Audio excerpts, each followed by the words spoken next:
পুরস্কার বিতরণী ও আলোচনা সভার সম্মানিত সভাপতি মোহাম্মদ ইউসুফ উচ্চ বিদ্যালয়ের শ্রদ্ধা প্রধান শিক্ষক জনাব মোহাম্মদ আব্দুল দরিদ্র। উক্ত আলোচনা অনুষ্ঠানে উপস্থিত রয়েছেন মোহাম্মদ ইউসুফ উচ্চ বিদ্যালয়ের ম্যানেজিং কমিটির সদস্য এবং বিভিন্ন পর্যায়ের শিক্ষক শিক্ষিকা এবং কর্মচারীবৃন্দ। আমার সামনে উপবিষ্ট হয়েছেন মোহাম্মদ ইউসুফ উচ্চ বিদ্যালয়ের আমার প্রান্তীয় সকল শিক্ষার্থীবৃন্দ। সকলকে জানাই আমার অন্তরস্থল থেকে শুভেচ্ছা, মোবারকবাদ এবং সালাম। আসসালামু আলাইকুম।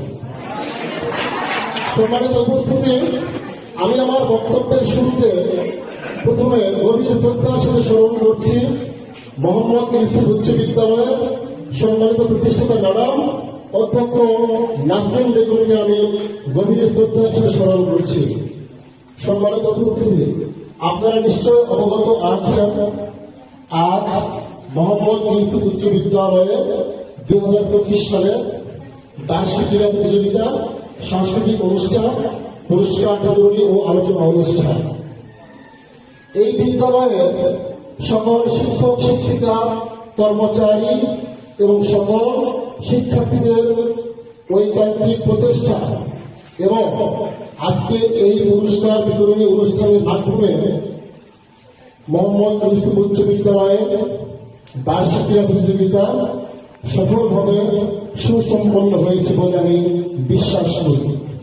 এই জন্য মোহাম্মদ ইউসুফ উচ্চ বিদ্যালয়ের সাথে জড়িত সকল সদস্যদের জানাই আমার পক্ষ থেকে আন্তরিক ধন্যবাদ।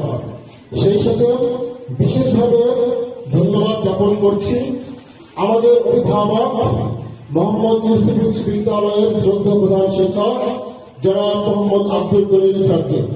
কেননা ওনার ঐকান্তিক প্রচেষ্টা এবং সুদক্ষ নেতৃত্বের ফলে আমরা এই আয়োজনটি সফলভাবে সুসম্পন্ন করতে পেরেছি।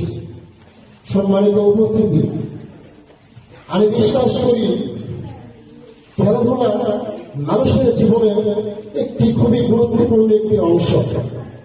খেলাধুলা করলে একদিকে যেমন মানুষের শরীর মন ভালো থাকে, অন্যদিকে মেধা বিকাশে অত্যন্ত উপকারী হচ্ছে এই খেলাধুলা।